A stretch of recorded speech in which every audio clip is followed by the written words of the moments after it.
नमस्कार मित्रों, अभिवादन आप सभी को। और हमारे साथ आज हम चर्चा करने जा रहे हैं बलूचिस्तान के ऊपर। निहायत ही इस समय सेंसिटिव इशू बना हुआ है ये पाकिस्तान में ही क्यों, इस पूरे के पूरे रीजन में, क्षेत्र में। और इस पर बात करने के लिए आज हमारे साथ मौजूद हैं डॉक्टर संचिता भट्टाचार्य, जो कि रिसर्च फेलो हैं नई दिल्ली के इंस्टीट्यूट ऑफ कॉन्फ्लिक्ट मैनेजमेंट में। और उनके बहुत सारा उनका एकेडमिक काम है, बेसिकली एकेडमिया में ही जुड़ी हुई हैं, उस तरह से रिसर्च वर्क है उनका बहुत सारा। उनकी किताबें हैं the Taliban misrule in Afghanistan, suicide brigades, the IS के military strength and its suicide vehicle industry, along with Jalal जाइज, उनके को ऑथर हैं साथ में इस किताब के। एंड उसके अलावा वो काम करती हैं टेररिज्म के ऊपर, सोशियो पॉलिटिकल इश्यूज जो है पाकिस्तान के, उनके ऊपर। इसके अलावा इनके ईस्ट एशिया फोरम में, ऑस्ट्रेलियन आउटलुक में, Kabul times, first post, Quint वगैरह में इनके आर्टिकल्स और इनकी जो तमाम जो राइटअप्स हैं वो छपते रहते हैं। इन्होंने एक्सटेंसिवली रिसर्च वर्क किया हुआ है, रिसर्च पेपर्स हैं उनके नेशनल इंटरनेशनल जर्नल्स में। उसके अलावा चैप्टर्स हैं तमाम वॉल्यूम्स में जो उन्होंने एडिट किए हैं, या उनके एडिटेड चैप्टर्स हैं जो पब्लिश हुए हैं। तो सबसे पहले संचिता जी, most welcome to this channel. You are coming for the first time, so very warm welcome. And then where do we start? आपको जो जैसे 26 अगस्त का जो सिनेरियो है, अगर हम वहां से बात शुरू करें और फिर हम जाहिर है इसकी बैकग्राउंड में भी जाएंगे, तो how do you look at it? How does it pan out for you in Balochistan, the 26 August? Thank you, Mahesh ji, for inviting me in this talk. I hope it will be a very engaging one. So, Balochistan में जो हम देख रहे हैं अभी जो फिलहाल चल रहा है, एक सिलसिला चल रहा है इंसर्जेंसी का या प्रोटेस्ट का against the government, against the policies of the government, specially against the CPEC and other things. इसका एक्चुअली अब अभी सितंबर का महीना चल रहा है, तो we will start with August. Actually दो बहुत important things have happened in August. First is the suicide attack of 24th of August by a Baloch rebel called Mahal Baloch. This is the third such suicide attack by a woman cadre, जिसकी शुरुआत की हुई थी around I would say 2022 से, जब शारी Bloch ने पहली बार कन्फ्यूशियस जो सेंटर था कराची में, उस पे चाइनीज जो ऑफिशियल्स थे उनको टारगेट किया था। तो जो सिलसिला है सुसाइड फीमेल बॉम्बर्स का, ये शुरू हुआ है 22 से। सो ये पहली बात है कि 24 अगस्त में एक हम देखते हैं कि पाकिस्तानी आर्मी पे एक सुसाइड अटैक होता है जहाँ पे more than like 20 people died. और सेकंड जो बहुत इंपॉर्टेंट इशू है वो है multiple attacks on Pakistani armed forces and frontier corps के जो पर्सनल्स हैं, and it happened on August of 26 last month. Now why am I giving importance to this date of August of 26? Because अगर हम जाएं पीछे तकरीबन 20 साल पीछे अगर जाएं हम, तो 2005 में जब Pervez Musharraf was the head of the state, so उस दिन 26 ऑफ अगस्त 2005 में जो बुक्ती ट्राइब के जो लीडर थे उनका असैसिनेशन हुआ था, अकबर बुक्ती का असैसिनेशन हुआ था. हाँ, so with the assassination of Akbar Bukti, the fifth phase of Baloch rebels started in the province. So ये बहुत ही एक अहम एक डेट माना जाता है for the Baloch rebels, and by showcasing this multiple attack on Pakistani armed forces, they are giving a new message to the Pakistani state that we will not deter, we will not stop, we will not, you cannot like suppress our uprising. It is a sort of a very major event that has happened lately, that they are challenging, they are up front, they are out in the open challenging the Pakistani state and the ongoing military operation. Now ये तो बात हम अभी की कर रहे हैं, this is the current situation. लेकिन जैसे मैं हमेशा बोलती हूँ कि कोई भी situation out of the blue create नहीं होती है, इसके पीछे obviously एक historical इसकी एक historical वजह होती है. अगर हम बलूचिस्तान को as an unit देखें तो उसकी हिस्ट्री जब हम समझेंगे तो हमें तकरीबन 100 साल पीछे जानी पड़ेगी, या 100 साल से ज्यादा हमें पीछे जाना पड़ेगा, during the time of British rule in the state. Now technically अगर देखा जाए तो Balochistan is the largest province amongst the four existing province of Pakistan, and it has always been, अगर आप बलोच point of view से चीज को देखें तो it has always been a story of denial of rights along with denial of dignity by the central government on the people of Balochistan. And इसकी history बहुत ही complicated रही है, और इसकी हिस्ट्री जो है आई वुड से इसकी शुरुआत हुई है ब्रिटिशर्स की फॉल्टी फ्रिंज एरिया पॉलिसी से। अगर आप देखें फ्रिंज एरिया आज के माहौल में, नॉर्थ देखें इंडियन सब कॉन्टिनेंट जो था which was a part of the British Indian empire, north west front province जो आज के जो कबायली इलाके हैं खैबर पख्तूनख्वा के, उनकी जो प्रॉब्लम्स है वो भी ब्रिटिश की क्रिएटेड है, because they have suddenly created a Durand line. Pashtun दोनों साइड में रहते थे, वो ड्यूरेंट लाइन को क्यों नहीं मानते, क्योंकि उनको लगता है it is an artificial line which was created by the British. So ये एक हम मुद्दा हैं वहां पे। जो चाइना के साथ जो अरुणाचल प्रदेश में विच वाज नेफा बिफोर, नेफा और China demarcation McMahon line, that is also again because of the faulty policy हमें आज भी हम सफर कर रहे हैं। अगर आप म्यांमार की साइड में चले जाएं तो जो राखीने प्रोविंस में जो आज की जो रोहिंग्या प्रॉब्लम है वो भी एक्चुअली ब्रिटिशर्स की ही क्रिएटेड है, क्योंकि उनको प्लांटेशन लेबरर्स चाहिए थे, उनको अपने सोल्जर्स चाहिए थे, तो काफी इन्होंने डिसलोकेशन करी in the Rakhine province. Same happened in Balochistan. Balochistan की जो हिस्ट्री रही है वो अगर हम देखें तो बलूचिस्तान आज का जो पाकिस्तान का बलूचिस्तान है, it's only 1/3 of the area. जो मेजॉरिटी जो ग्रेटर बलूचिस्तान कहा जाता है उसके 3 हिस्से होते हैं। एक हिस्सा जाता है सिस्तान और Balochistan which is the eastern part of Iran, एक जाता है सदर्न पार्ट ऑफ अफगानिस्तान में, आज के दिन में जो निम्रोज, हेलमंद और कंदाहार के जो प्रोविंसेस हैं, they were also part of Balochistan, जो ब्रिटिश ने अफगान एम्पायर को एक्सीड कर दिए। और जो बचा पाकिस्तान का टुकड़ा ब्रिटिश जो आज का बलूचिस्तान है, that became part of the British Balochistan.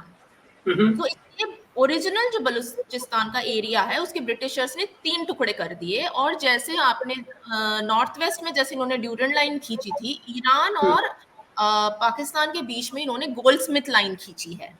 सो इस गोल्डस्मिथ लाइन से क्या हुआ है कि again the problem has started कि जो लोकल बलोच है वो इस लाइन को मानते नहीं है। उनके हिसाब से क्या है कि हमारे कुछ हिस्से जो है खानदान के, कुछ हिस्से हमारे अफगानिस्तान में रह रहे हैं, कुछ हिस्से हमारे पाकिस्तान में रह रहे हैं, कुछ हिस्से हमारे ईरान में रह रहे हैं। तो जैसे वो ड्यूरेंट लाइन को नहीं मानते उसी तरीके से वो दिस गोल्डस्मिथ लाइन को भी नहीं मानते हैं। सो ये भी एक मुद्दा फंसा हुआ है पिछले 100-150 सालों से because of the faulty British policies. Now regarding the British Balochistan, इसमें ये बोला जा सकता है कि बिफोर 1947 देयर वर 4 खानाइट्स, 4 खान थे, 4 not Sardar, I would say 4 नवाब थे जो प्रिंसली स्टेट्स थी, कलात की, खरान की, मकरन की और लसबेला की। इनके अपने एग्रीमेंट्स थे विद द ब्रिटिश गवर्नमेंट, और इनके अपने हिस्से से ये लोग they were not part of the British empire, पर हाँ सुजेरेनिटी मानते थे ब्रिटिश गवर्नमेंट की। नो प्रॉब्लम जो है और ज्यादा एस्केलेट हुई।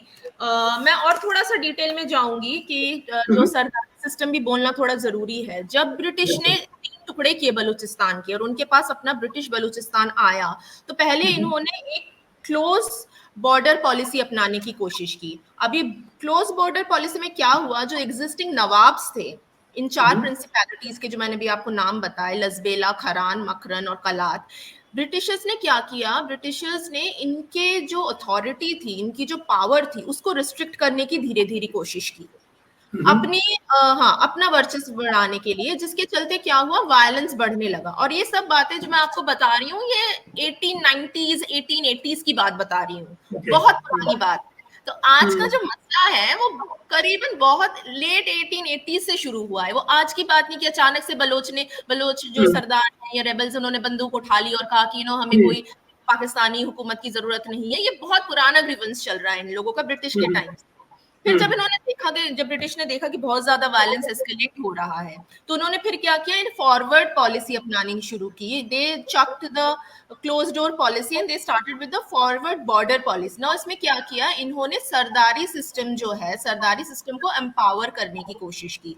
Balochistan is a tribal section of Pakistan जहां पे each tribe has its own sardar, जो इनके सदियों से चलते आ रहे हैं। इनका ये मानना है कि हम एलेपो से आए थे। अब बलोच लोगों का ये मानना है कि हम सीरियन हैं, हम प्री क्रिश्चियन टाइम में किसी एक वक्त हम लोग एलेपो से आए थे। तो इनकी जो ट्राइबल सेटअप है वो आज तक कायम है, आज तक चल रही है। तो ब्रिटिशर्स ने फिर क्या किया, उन्होंने सोचा कि ठीक है, जो लोकल सरदार हैं, जो एक ट्राइब के ईच ट्राइब के लोग, जैसे बुक्ति हो गई, मरी हो गई, इनके जो सरदार हैं हम उनको एम्पावर करेंगे, हम उनको फंड देंगे, हम उनको सब्सिडीज देंगे कि कम से कम ये हमारे थोड़े कंट्रोल में रहे।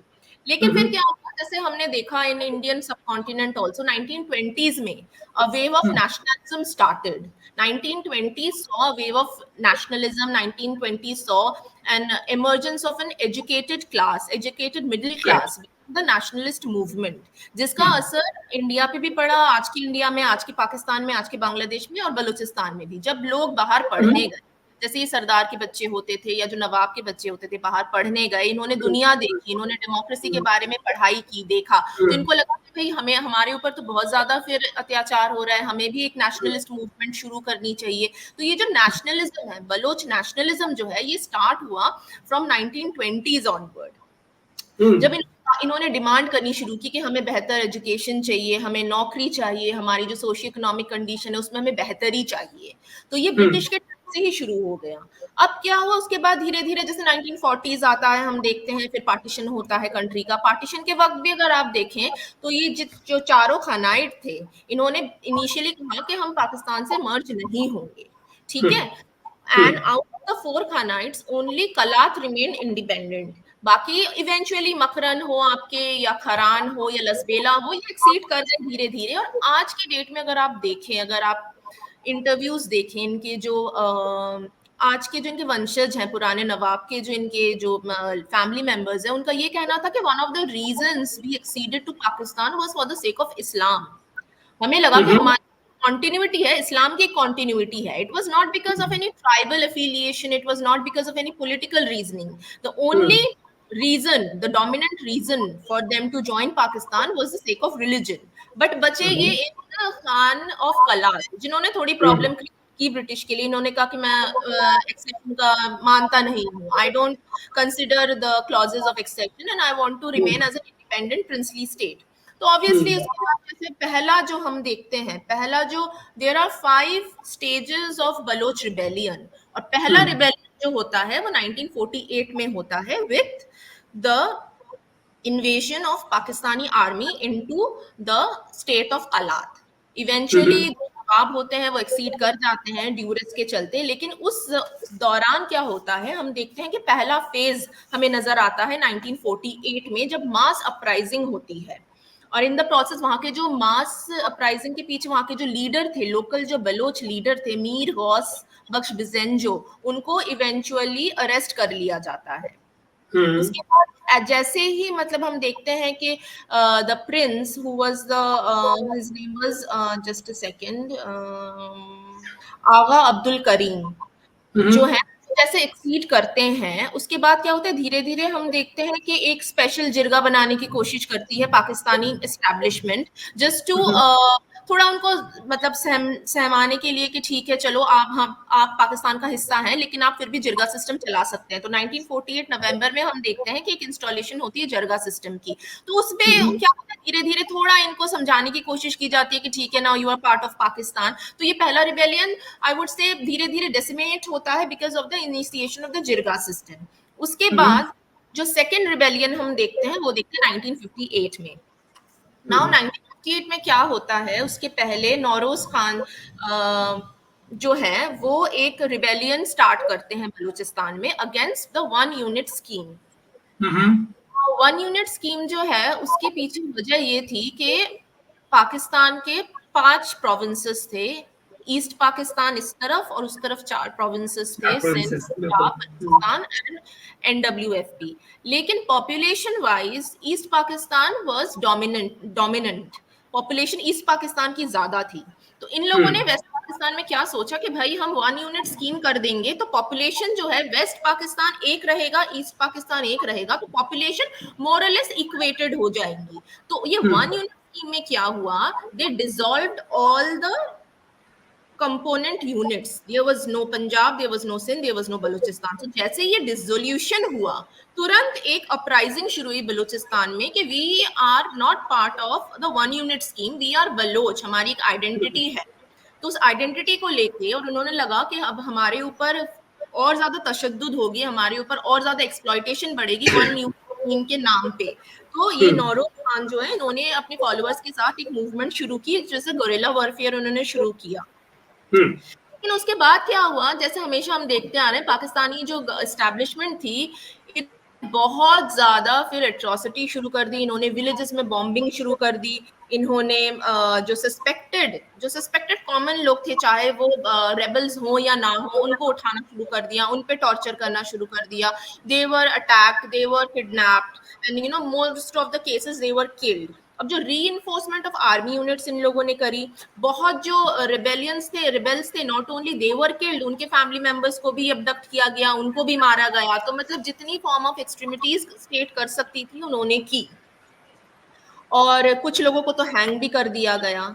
लेकिन अब बात ये हुई कि उसके बाद जो सेकेंड वेव जो है, ये आप फिर से बोल सकते हैं कि पहली बार तो इन्होंने फर्स्ट वेव है, उन्होंने जिरगा के चलते फिर उसको रोकने की कोशिश की, और सेकेंड वेव में हम देखते हैं कि बहुत ज्यादा इन्होंने एट्रोसिटीज की, बहुत ज्यादा यूज ऑफ फोर्स इन्होंने किया, और समहाउ ये डरा के धमका के जैसे भी करके इन्होंने इसको रोकने की कोशिश की। तो ये हमारा सेकेंड फेज ऑफ रिबेलियन जाता है।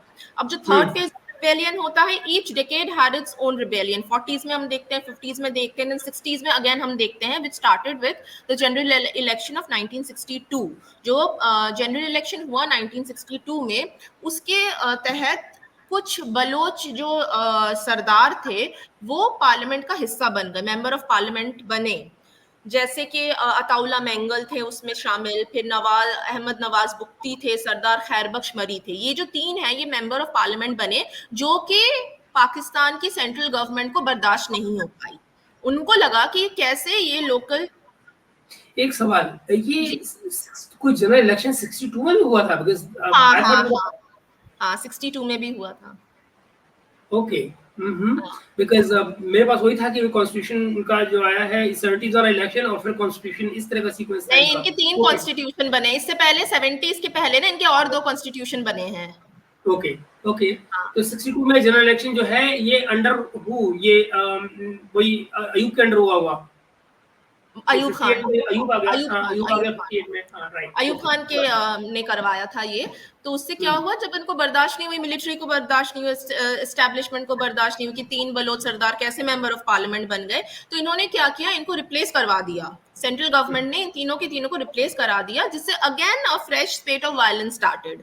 लोगों को लगा कि भाई ये क्या है, हमने अपने लीडर्स खुद चुने हैं, बलूचिस्तान से खुद ही इलेक्ट होके चुन के गए हैं, तो आप कैसे उनको रिप्लेस कर सकते हैं। और इसके बावजूद इसके ऊपर क्या किया सरकार ने, जो मिलिट्री एस्टैब्लिशमेंट थी, इन्होंने कैंटनमेंट्स बनाने शुरू कर दिए बलूचिस्तान में। अब नॉर्मल लोगों को लगेगा कि भाई सरकार कैंटनमेंट बना रही है तो कौन सी बड़ी बात हो गई, हमारी प्रोटेक्शन के लिए बना रही है, but according to the Baloch people it was a sort of colonisation.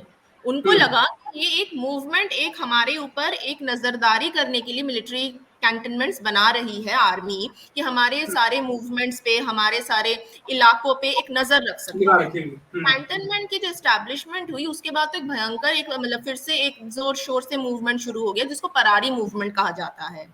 Okay. Parari is a Baloch word which means a person whose affliction cannot be cured. So for them the government was Parari.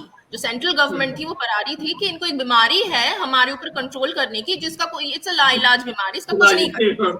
तो इसीलिए तो नाम ही इन्होंने शुरू कर दिया परारी movement. But जो rebellion है, ये धीरे धीरे खत्म होता दिखा हमें 1969 में, एंड ऑफ 1969 में, बिकॉज अगेन एक पावर ट्रांजिशन होता है पाकिस्तान में। अयूब खान की जगह याया खान आते हैं। याया खान का ट्रांजिशन होता है, तो हम एक देखते हैं कि ये एक तरीके से इस मूवमेंट को धीरे धीरे ये थोड़ा अपना मतलब डाउनफॉल की तरफ, हाँ डाउनफॉल की तरफ जाता है। लेकिन तुरंत after a gap of about 3 to 4 years we see the fourth rebellion which started in time of Zulfikar Ali Bhutto 1973. अब now 1973 हमारे लिए क्यों इम्पोर्टेंट है, because it is just the aftermath of east Pakistan debacle. East Pakistan में army को एक सीख मिली, east Pakistan में एस्टैब्लिशमेंट को एक सीख मिलनी चाहिए थी, जो इनको नहीं मिली। इन्होंने तो गवा दिया एक हिस्सा अपनी कंट्री का, लेकिन इनको लगा कि हम सेम पॉलिसीज हम फिर से बलूचिस्तान पे अप्लाई करेंगे। भगवान जाने इनके पीछे क्या रीजन थी। तो उसके साथ क्या हुआ कि जो एक नेशनलिस्ट पार्टी थी इनकी, political party which is called national Awami party NAP, तो जैसे भुट्टो आए, उन्होंने इस पार्टी को ही इलीगल डिक्लेयर कर दिया। ANP, हाँ बिल्कुल ठीक। NAP, not ANP. ANP is different. This is NAP, national Awami party. हाँ, नेशनल तो पार्टी, ओके। हाँ, इसको भुट्टो ने इलीगल डिक्लेयर कर दिया। और जो प्रोमिनेंट बलोच सरदार थे, जिनको मैं पहले भी एक्सप्लेन कर चुकी हूँ, जिनका नाम जैसे खैर बख्श मरी हो गए, अताउल्ला मेंगल हो गए, गौस बख्श बिजेंजो हो गए, इनको जेल में डाल दिया गया। तो ये जो एक फोर्थ अपराइजिंग है, इसमें क्या हुआ कि ये मतलब वही they were repeating the same thing, the same mistakes which they did in the case of East East Pakistan, Pakistan. जैसे ही करेक्ट। ये सारे लीडर्स आपके अरेस्टेड हो जाते हैं, अगेन मास अपराइजिंग शुरू हो जाती है। और इस बार तो हद ही पार कर देते हैं ये पाकिस्तानी मिलिट्री के जो लोग होते हैं, ये हेलीकॉप्टर लॉन्च करते हैं, हेलीकॉप्टर अटैक लॉन्च करते हैं, फिर ये आर्मर्ड व्हीकल उतार देते हैं, फिर उसके बाद मॉर्टर अटैक्स होते हैं। मतलब कैसे भी करके बलोच अपराइजिंग है, इनको रोकना है, इनको प्रोलिफरेट होने से मतलब इनको खत्म कर देना। मैं ये नहीं कहूंगी कि रोकना है, they wanted to just not only decrease the violence, they wanted to make an example out of the Baloch कि if you are against the central government, we have the capacity to silence you. The main aim was to silence the Baloch sentiment. That was the reason. तो ऐसे करते कराते आप देखेंगे कि फिर जैसे ही भुट्टो को ओवरथ्रो किया जाता है, जैसे होता है, तो धीरे धीरे ये भी एक नीचे की तरफ आने लगता है, वायलेंस कम होने लगता है, और जो इनके लीडर्स हैं उनको भी छोड़ दिया जाता है। इन द प्रोसेस जो मेंगल हैं, ये अपना माइग्रेट करके लंदन चले जाते हैं। उसके बाद 3 दशकों तक, ये 70s की बात मैं बोल रही हूँ, 3 दशकों तक मोर और लेस इनके अपने जो है ग्रीवांसेस ये चल रहे हैं, लेकिन हम कोई वायलेंस एज सच नहीं देखते हैं।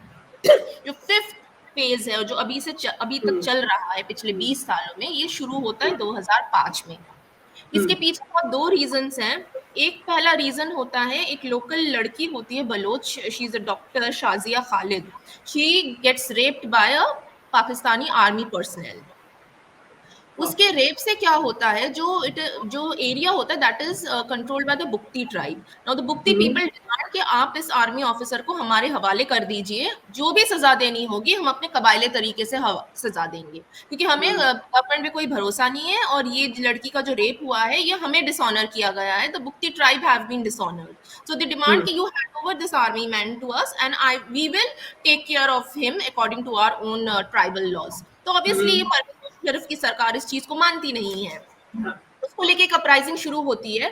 और in the retaliation of this denial, the rebels, they start targeting gas installations, they start targeting infrastructural installations, bridges, railway tracks, power transmission lines, इनको ये अटैक करना शुरू करते हैं। तो ये अब हम एक नए तरीके से अटैक देख रहे हैं कि पहले ये लोग अपराइजिंग करते थे, गोरिल्ला वॉरफेयर करते थे, तो ये छुप के लड़ते थे। अब with this fifth phase they are coming out in the open and they are challenging the government by attacking all the symbols of government. तो ये एक नया मोड़ लेता है द एंटायर बलोच अपराइजिंग। और उसके साथ जो है, Musharraf had a personal problem with Nawab Bugti. हाँ, नवाब बुक्ती, जिनको मैंने अपनी शुरुआत में जो कहा था 26 अगस्त वाली जो बात हुई थी, उनका असैसिनेशन हुआ था, उन्हीं की बात हो रही है। It is coming a full circle now way we started the discussion. Nawab Bugti की बात थी कि आप जो भी सो कॉल्ड डेवलपमेंट एक्टिविटी कर रहे हैं बलूचिस्तान में, उसमें हमें भी रॉयल्टी चाहिए। बलोच जो लोकल है उनको रॉयल्टी चाहिए, हमारे ट्राइब को रॉयल्टी चाहिए, जो कि army was not ready to negotiate. Second thing, he was against the establishment of military cantonments in Balochistan and also the development of Gwadar. Gwadar जो है सीन में आता है 2015 में। जनरल पब्लिक की निगाहों में गवादर पोर्ट आता है 2015 में विद द इनिशिएशन ऑफ सीटेक। बट धीरे धीरे इसकी डेवलपमेंट जो है वो 2005 से शुरू हो चुकी थी। पोर्ट को थोड़ा डेवलप करना, इसको मॉडर्नाइज करना एंड ऑल दोस थिंग्स। सो बुक्ती का ये कहना था कि हमें इन 3 चीजों से एतराज है। Obviously army did not negotiate, army did not have a sit-in with him, and he was murdered ruthlessly on the 26th of August. So that is 26th of August 2005, and that is how the current uprising has started, and it is going on since then. So ये हमारी history आती है, पहले हमने history cover करी, अब हम जाएंगे the reasons behind the insurgency. Okay, या So the reason behind insurgency, it is again very complicated. It is not like कि suddenly a Baloch is thinking that I am being deprived and I am being economically exploited, I am being politically exploited, so I will sit on the street. आज जो वो कर रहे हैं ये ऐसा नहीं है, इसकी भी बहुत लंबी कहानी है. पहली तो बात ये है कि बलूचिस्तान अगर हम देखें, it is an ethnically diverse province. Though it is the largest province, but population wise it is not the largest. It's sparsely populated है because of the terrain. It's the mountainous rugged area, so population बहुत कम है इसकी और बहुत sparsely located है. अगर हम जैसे पहले बार मैंने बोला था कि 3 टुकड़े हो गए थे, जो नॉर्दर्न एरिया था बलूचिस्तान का, it is contiguous with Afghanistan, southern portion of Afghanistan. So बहुत ज्यादा अफगान पॉपुलेशन भी है इस तरफ, लाइन के इस तरफ भी है. और जो अफगान्स है, they are generally settled in the north and north eastern of the region. The Baloch are settled in the southern part and Makhranis are settled in the coastal area. So एक conglomeration है of different ethnicities in the state of Balochistan. जो क्वेटा है, जो इनका capital है, provincial capital है Quetta, it also has a majority of Punjabi people and Hazaras along with Pashtun.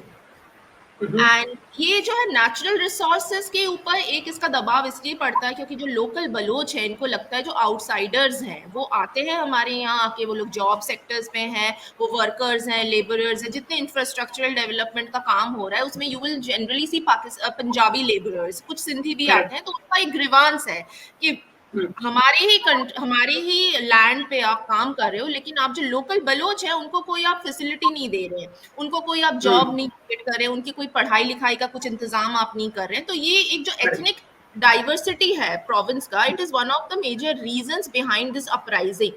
You know, Baloch resources for the Baloch people, ये का मानना है. और दूसरी बात ये है कि जैसे हमने देखा है कि 1979 में जैसे अफगानिस्तान में प्रॉब्लम शुरू होती है, there is a deluge of Afghan refugees, Pashtun refugees inside Balochistan. हम ना एक्चुअली हम लोग जब इमेजिन करते हैं, हमें लगता है कि only north west frontier province is bordering Afghanistan. हम ये भूल जाते हैं कि बलूचिस्तान का भी एक substantial part, the entire northern part of Balochistan is contiguous to Afghanistan. और जो कंदाहार है, Kandahar is closer to Quetta. The stronghold of Taliban, Kandahar, is closer to Quetta than to Lahore or any other, even Pindi.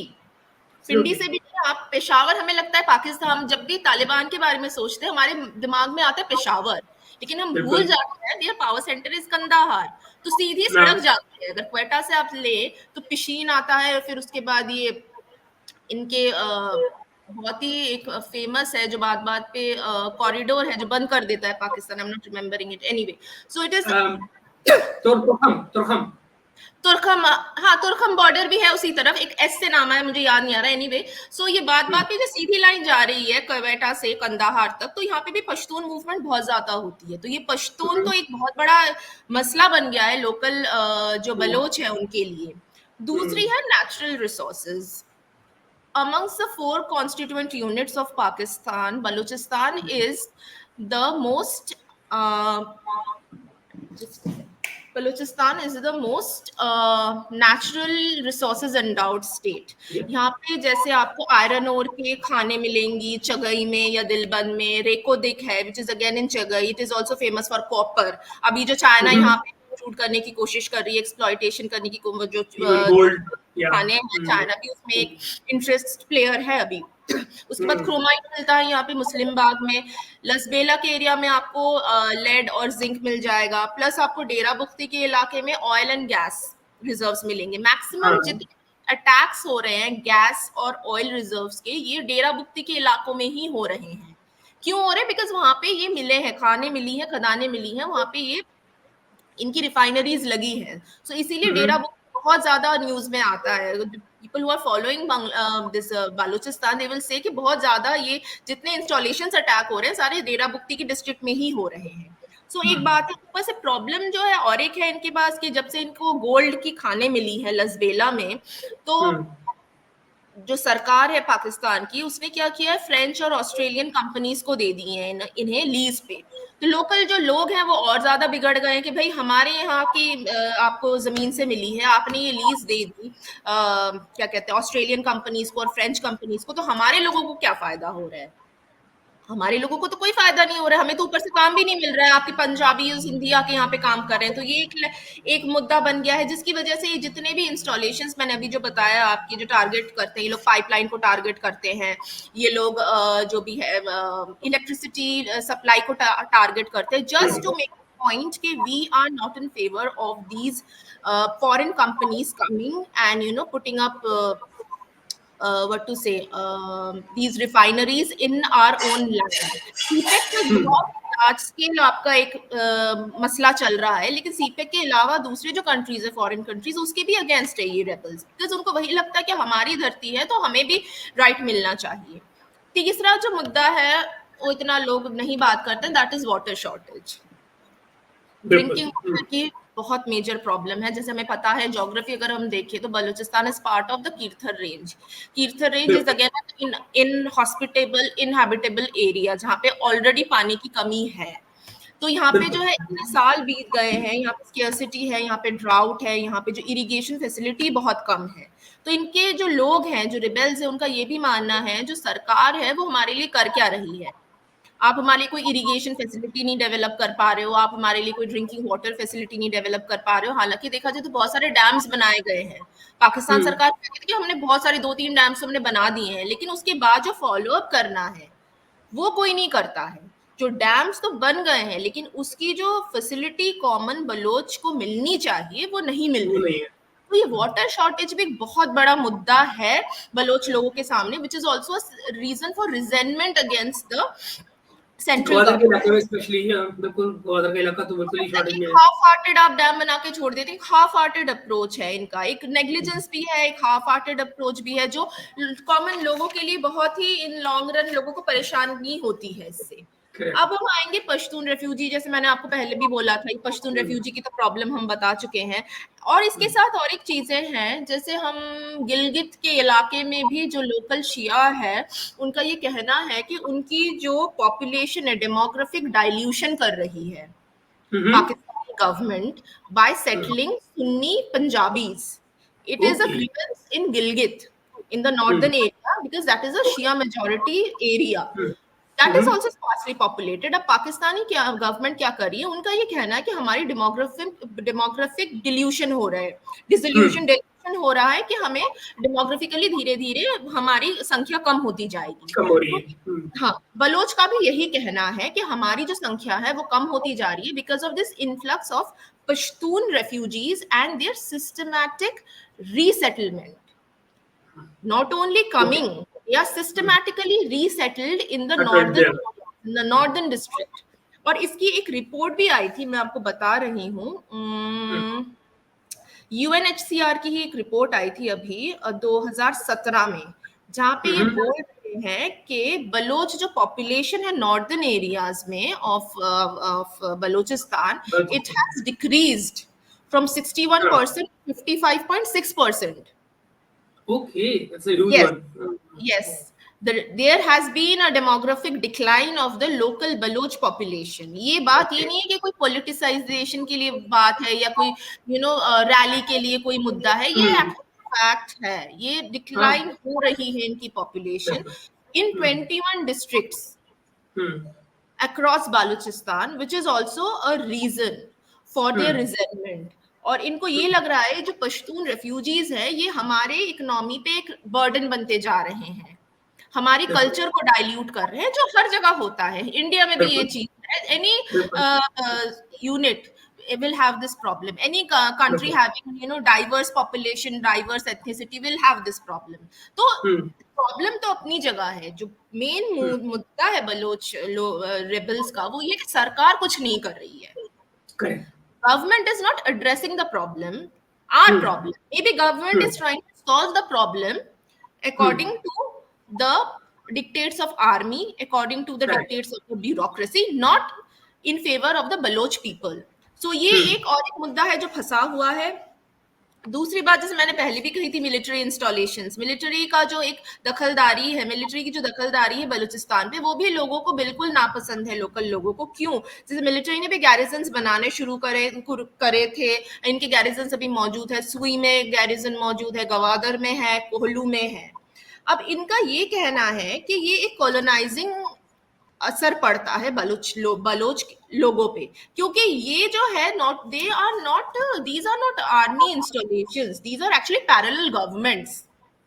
जो लोकल लेवल पे, district level पे जो इनकी government है, इनके जो प्रशासन है, या इनका जो अपना कबायली प्रशासन है, कबायली जो भी इनका तरीका है जुडिशियरी का या एडमिनिस्ट्रेशन का, इन चीजों को ये आर्मी के कैंटनमेंट्स चैलेंज करते हैं।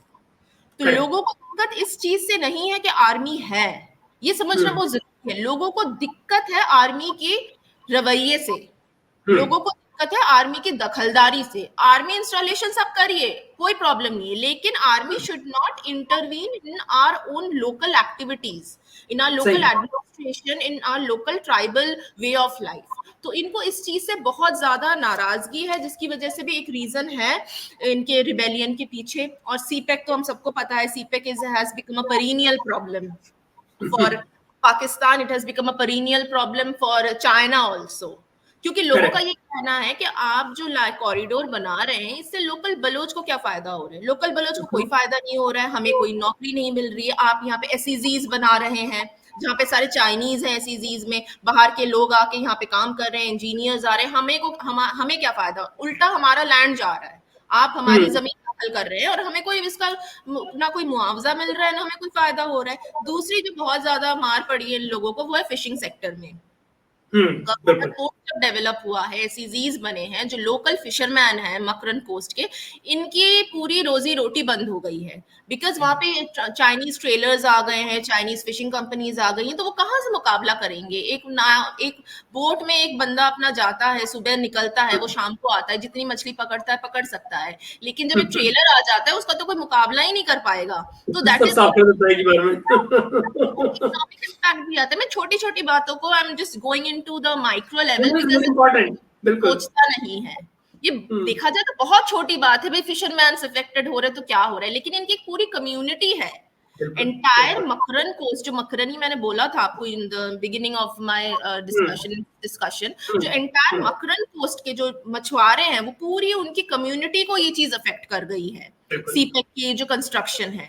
तीसरी बात ये है, एक्सप्लॉयटेशन ऑफ नेचुरल रिसोर्सेज हो रहे हैं बाय आउटसाइडर्स। अगेन, हमें कुछ नहीं मिल रहा है, हमारी हेल्थ पे, हमारी एजुकेशन पे, हमारी इंफ्रास्ट्रक्चरल डेवलपमेंट पे, रोड वे, रेलवेज पे गवर्नमेंट कुछ भी इन्वेस्ट नहीं कर रही है।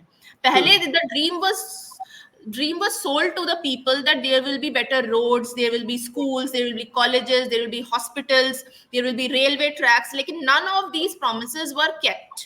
So people are completely disillusioned, and out of this disillusionment and series of government what to say suppression, the present scenario has taken place. ये just like that, out of blue, हवा में नहीं आ गए हैं लोग, बंदूक लेके खड़े नहीं हो गए, ये सुसाइड अटैक्स नहीं कर रहे, अपने आप को ब्लास्ट नहीं कर रहे। इसके पीछे बहुत लंबी कहानी है। Series of misadventure of the Pakistani state has resulted into the current situation.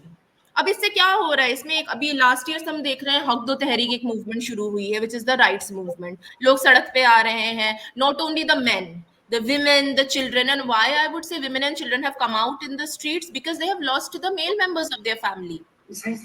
किसी के पति को उठा लिया गया है, किसी के भाई को, किसी के पिता को, किसी के रिलेटिव को, सारे male members have been abducted, a lot of male members have been killed, nobody knows, कुछ तो एकदम 20 साल से गुमशुदा है, पता नहीं है जिंदा है मर गए हैं। तो औरतें बच्चे इसीलिए सड़क पे आ गए हैं अभी, इनफ इज इनफ। हमें देखना है कि सरकार क्या करती है, नहीं तो हम अपना खुद से देख लेंगे। इससे क्या हो रहा है? एक सिचुएशन, बहुत ज्यादा वायलेंस क्रिएट हो रहा है, चाइनीज इंजीनियर्स पे अटैक्स हो रहे हैं, चाइनीज एस्टेब्लिशमेंट पे अटैक हो रहा है, नॉन बलोच वर्कर्स पे अटैक हो रहा है। आए दिन अगर आप देखेंगे तो पंजाबी वर्कर्स जो है बेचारे, जो अपनी रोजी रोटी के लिए आते हैं काम करने, वो मारे जा रहे हैं।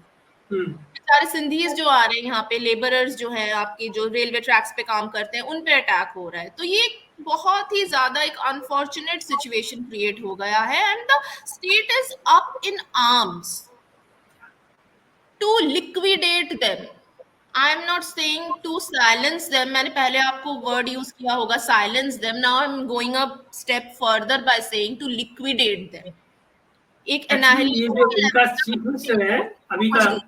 अभी अभी का जो चीफ मिनिस्टर है, आई रिमेम्बर, इसने तो ऑन रिकॉर्ड कहा हुआ है कि these Baloch should be annihilated, that's the वही वर्ड ना, ही यूज्ड।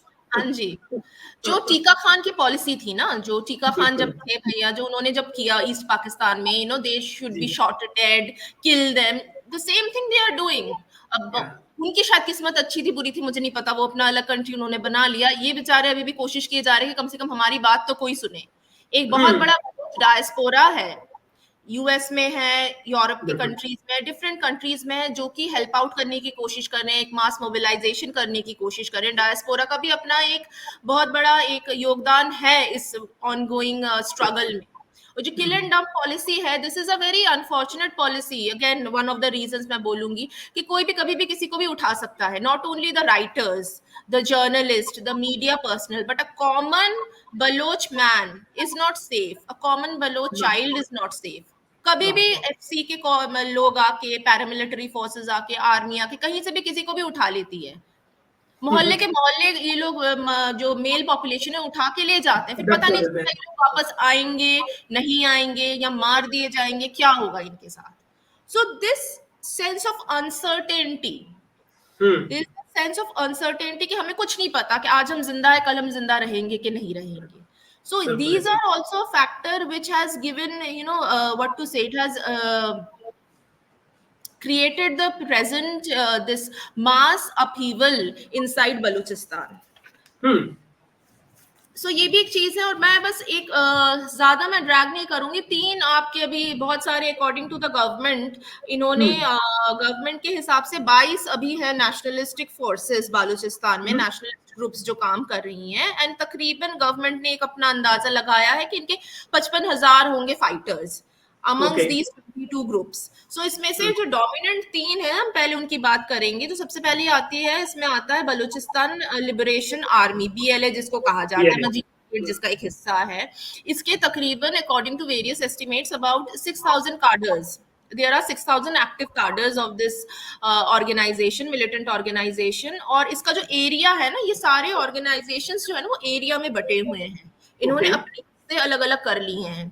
तो बलूचिस्तान लिबरेशन आर्मी का जो एरिया आता है वो आता है आपके मरी ट्राइब का जो एरिया है, जैसे हम्म। बरखन हो गया, माइवाद हो गया, रखनी हो गया, कोहलू हो गया, these are the districts hmm. In which BLA operates. Hmm. Second is Balochistan Republican army.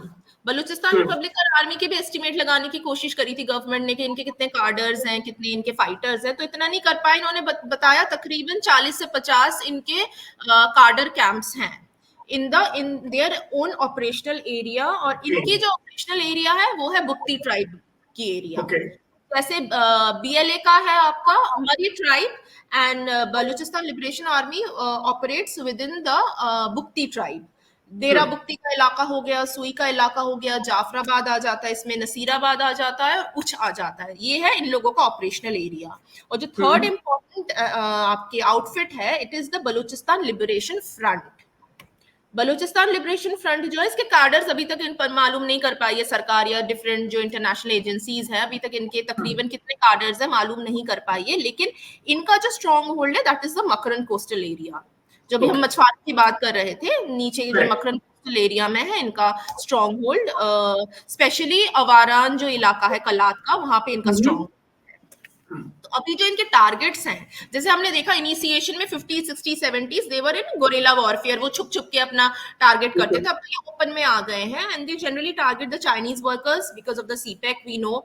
They also target political leaders, इनके नॉन बलोच जो रेसिडेंट जो काम करने आते हैं उनको ये टारगेट करते हैं, पुलिस को टारगेट करते हैं, मिलिट्री को करते हैं, फ्रंटियर कोर के जो पर्सनल है उनको टारगेट करते हैं, गैस एंड ऑयल पाइपलाइंस को टारगेट करते हैं, स्पेशली इंफ्रास्ट्रक्चरल जितनी भी एस्टैब्लिशमेंट है सबको ये टारगेट करते हैं। तो इनका एमओ ये है टारगेट करने का, और अब ये इनके 3 इंपॉर्टेंट डिविजन्स हैं। तो ये एक बहुत बड़ा है इनका, जो अभी दिन ब दिन इनके बढ़ते जा रहा है आई वुड से। और इसका इम्पैक्ट, जैसे मैंने बोला, वायलेंस बढ़ गया है, बहुत ज्यादा वायलेंस बढ़ गया है। अगर आप देखें तो लास्ट अगस्त में ही 102 पाकिस्तानी सोल्जर्स मारे गए हैं। एक महीने में in a single month more than 100 Pakistani soldiers have been killed by these rebels.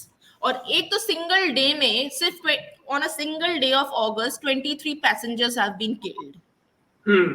बिल्कुल। तो इनका भी एक बहुत ज्यादा भी नॉन कॉम्प्रोमाइजिंग एक सिनेरियो बनता जा रहा है रिबेल्स का भी देखा जाए तो। ये सिविलियंस पे भी अटैक कर रहे हैं, ये लोकल पैसेंजर्स पे भी, जो बेगुनाह लोग हैं उन पे भी ये लोग अटैक किए जा रहे हैं, just in the name of justice, just in the name of rebellion. So ये भी एक बहुत ही एक अनफॉर्चुनेट, बहुत ही एक नेगेटिव पहलू है पूरे बलोच रिबेलियन का, कि लोकल जो लोग हैं, आम लोग जो है वो दोनों तरफ से मारे जा रहे हैं। अगर आप देखें, जो आर्मी आती है, एफसी आती है, वो भी लोकल लोगों को उठा के ले जाती है जो बेगुनाह है, और जो रिबेल्स हैं ये भी आर्मी और एस्टैब्लिशमेंट के नाम पे लोकल लोगों पे भी टॉर्चर कर रही है, लोकल लोगों को भी मार रही है। सुसाइड अटैक जब होता है तो आसपास की भी तो एक होता है ना, जिसे हम क्या कहते हैं उसको, फेटिलिटी आसपास भी होती है। तो ये नहीं कि सिर्फ आर्मी के लोग मर रहे हैं, कोलैटरल डैमेज, एक कोलैटरल डैमेज भी तो हो रहा है ना, आसपास के लोग भी मर रहे हैं। अगर आप कोई इलेक्ट्रिसिटी की इंस्टॉलेशन आप उड़ा देते हैं तो आपको भी इलेक्ट्रिसिटी नहीं मिलेगी, right. So anyway, this is also there, it is also there more. So far we have reached September, so according to certain estimates, so far I would say more than 450 people have died so far only in Balochistan. Only जनवरी से, इस साल के जनवरी से लेके अभी जो चल रहा है अगस्त, समझ लीजिए फर्स्ट वीक ऑफ सितंबर, अगर आप देखें तो 450 से ज्यादा लोग मारे जा चुके हैं सिर्फ और सिर्फ बलूचिस्तान में।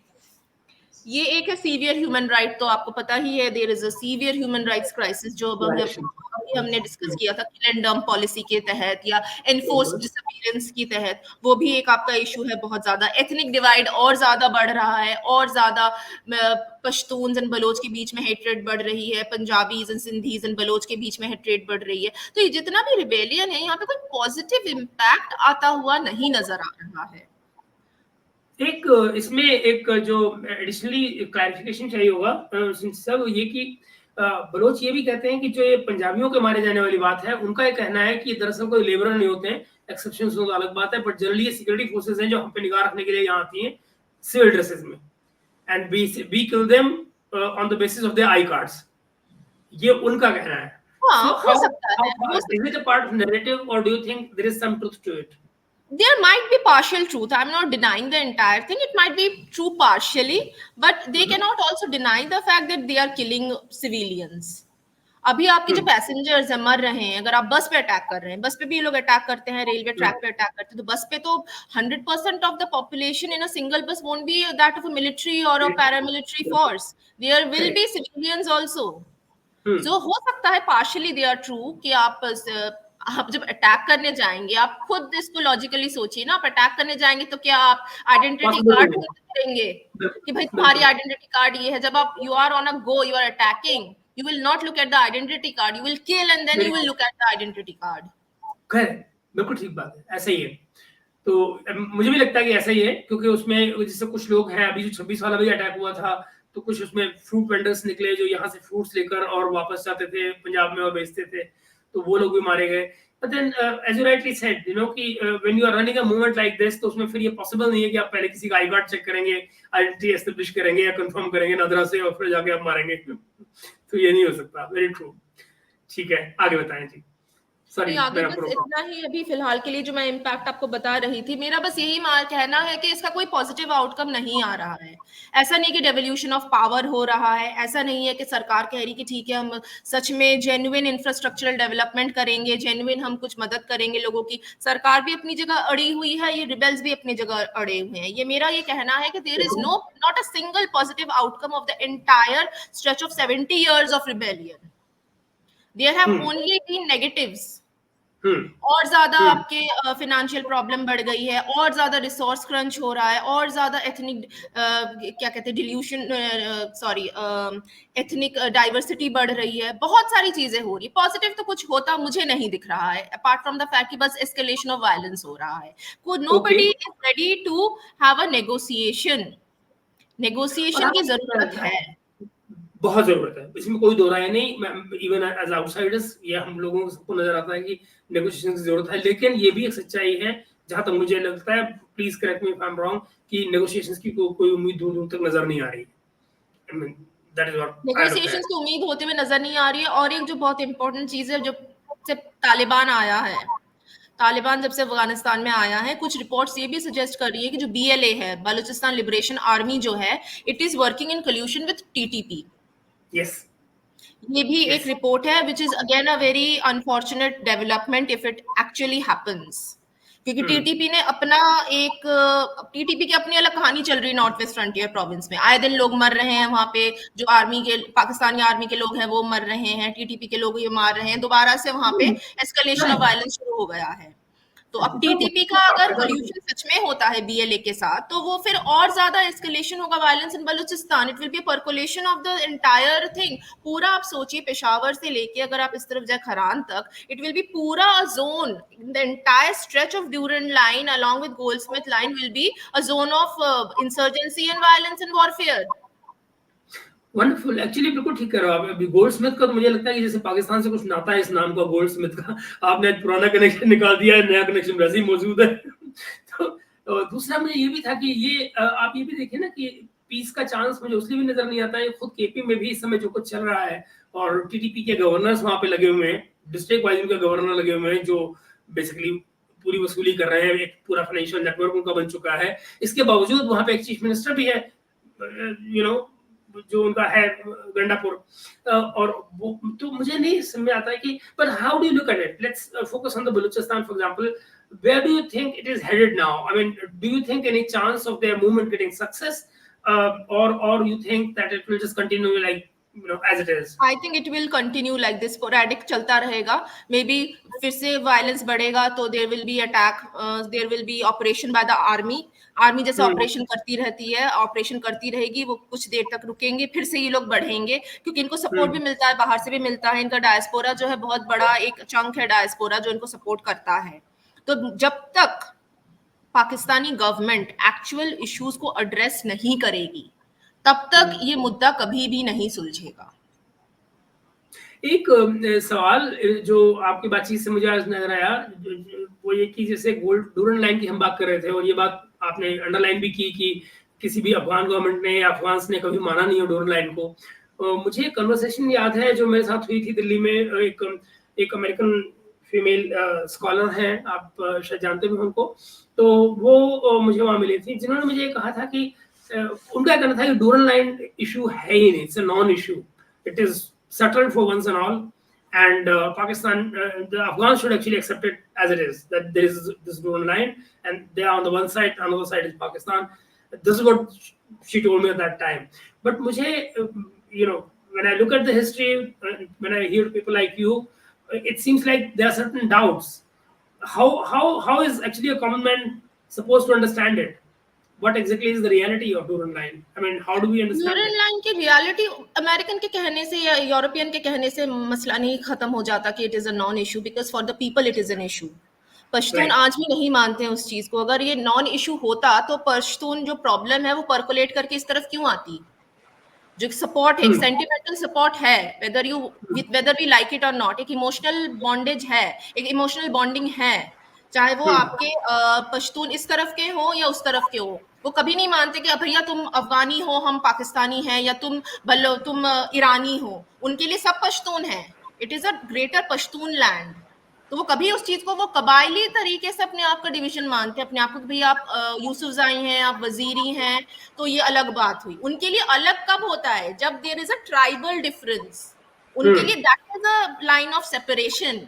Durand line is not a separation for them. एक वजीरी यूसुफजाई ट्राइबल जो है वो इस तरफ पेशावर की तरफ भी रह सकता है, वो ऊपर क्या कहते हैं ऊपर के इलाकों में भी रह सकता है। तो उसके लिए line is not the important, उनके लिए the tribal affinity is the most important thing. ये जो अमेरिकन और यूरोपियंस की सबसे बड़ी प्रॉब्लम है जो इन्होंने अफगानिस्तान में क्रिएट की है, कि they don't understand how a tribal society works. ये हर चीज True. को अपने डेमोक्रेसी के पॉइंट ऑफ व्यू से देखते हैं। इनको एक कबायली इलाका समझ में नहीं आता है, एक जिरगा समझ में नहीं आता है। राइट रॉन्ग अपनी जगह है, लेकिन जैसे इनको कबायली इलाका नहीं समझ में आता, वैसे ही ट्राइबल्स को डेमोक्रेसी समझ में नहीं आती है। उसके लिए भाई अंग्रेज ने आके लाइन खींच दी तो क्या हो गया? मेरे परिवार के ट्राइब के लोग तो उस तरफ भी हैं, तो मैं कैसे मान लूं कि वो अलग मुल्क है, मैं अलग मुल्क हूँ?